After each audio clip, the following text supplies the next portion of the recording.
তুই কালকে খাওয়া আছে আজকে প্রমাণ করে তাই খাওয়া খাওয়া দেখা হলাম মাইসা বাদে 1 লাখ টাকা আমার 1 জগৎ থেকে আমার খরচ খাওয়া আর মাইসা 2-4 টাকা না যা এদিকে বুড়া মাইসা জানিস না এদিকে এই থাকি। সালামু আলাইকুম। ওয়ালাইকুম সালাম। আপনি ভালো আছেন? আলহামদুলিল্লাহ আল্লাহ খুব ভালো আছে বাহ। আরে বাহ অনেক দূর থেকে আসলো হচ্ছে টিভিতে কিছুই নাই রে বাহ। আমি তো বাইরে বসে আছি তুই চাতেও বাদ নাই গো। তো বস এদিকে এখন এই মাটির ঘর সমস্যা নাই। আচ্ছা বস বস।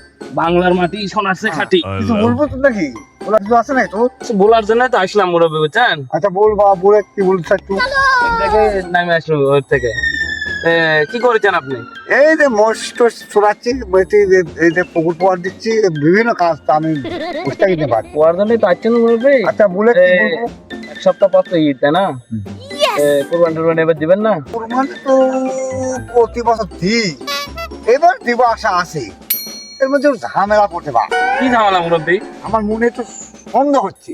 কি সন্দেহ মুরব্বী? আর কোন জায়গাতে দিই বিভিন্ন ব্যবসা তো এই জন্য আমার একটু মনে সন্দেহ হচ্ছে যে কোন টাকা দিয়ে না আমার হালাল হবে এই চিন্তা ভাবনা। আপনার কি কি ব্যবসা আছে এই আপনার এ পর্যন্ত করেছেন, যে কোন কোন ব্যবসার টাকা আপনার কাছে আছে আমাকে খুলে বলে আমি একটা মতামত দিতে পারবো আপনাকে, যে এই টাকা দিয়ে ব্যবসা এর টাকা নিয়ে আসলে কোরবানি দিলে আপনার হালাল হবে। এই ধর নাঙ্গল বই এই মোষ চড়াই মোষের কলা বাগান আবাদ করি তারপর মাছ বেচি।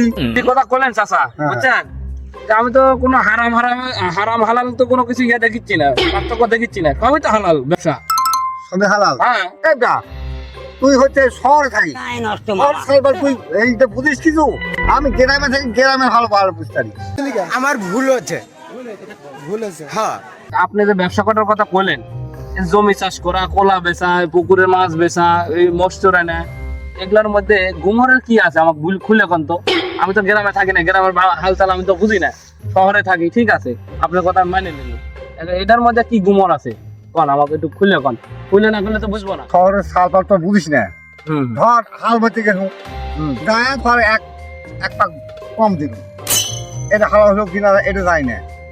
মোষ চড়াতে গেছি ধর মাসে আবাদ খেলো ক্ষতি হলো, ক্ষতি হলো, তাহলে এটা এখন হালাল হলো সেটা বুঝতে পারছি না।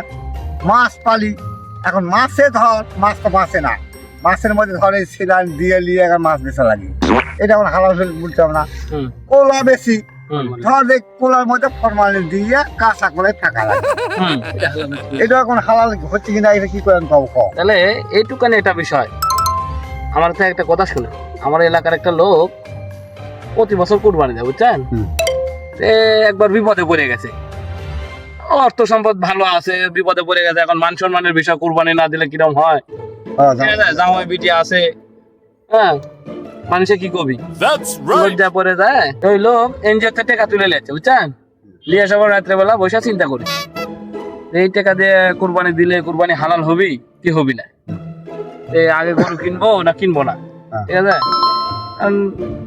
মোল্লা মুয়াজ্জিন জানতে গেছে পরের দিন সকালবেলা যে আসলে এই টাকা দিয়ে কি কুরবানি দেওয়া যাবি কি যাবি না। তখন ওই মোল্লা মুয়াজ্জিন বসে পরামর্শ করে ওই লোকে জানাইছে এই টাকা পাল্টাইলে কুরবানি জায়েজ হবে, এই টাকা মানুষের বাড়ি থেকে নিয়ে যা পাল্টালে আসা লাগবে। अभी मैं गाली नहीं दे सकता। नहीं गाली नहीं देना। अब फैमिली বলি কি কোদের টাকা মাসে বাদ গেলে সে টাকা আবার ইয়ে হয় এই কাকটা ছিঁড়ে বুদ্ধি। এই তুই কে শিখেছিস?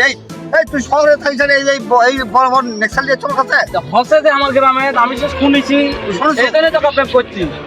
আপনার টাকাও শুনেন, আপনার টাকাও হালাল হবে, আপনারা পাঁচ মানুষের বাড়িতে পাল্টাই নিয়েছে, মাসে পাল্টাই না পাল্টাই নিলে আপনার পানি হালাল হবে। ভালো কথা কথা মানুষ টাকা না দিক আমার বাড়ি 1 লাখ টাকা দিল বলছে কালকে এসে লিখো, আর আমি তুই কালকে খাওয়া আছে আজকে প্রমাণ করতে আছে আমাকে বলছে দেখা হলাম মাসে বাদে 1 লাখ টাকা আমার 1 জগৎ থেকে আমার খরচ খাওয়া আর মাসে 2-4 টাকা না দেয়। হ্যাঁ মানুষে ভালো বুদ্ধি দিতে আছে আজকাল, ভালো বুদ্ধি দিনু আর উল্টা আমি ঝাড়ি খানু। ভালো বুদ্ধি বাড়ি করছি রে বা, আমি টাকাটা আর যা নিয়ে অন্য লোকটা দিতে আমি নেই 800 টাকা হয়তো এখন ওই টাকাটা দিয়ে ওই শহরে চলে যায়, কারণ আমি আমি এখন মোস্টে রাগ করছি আমার বড় সকাল বুদ্ধি বেশি রে বাপু রে, কি বুদ্ধি বাড়ি কথা কোনো করতে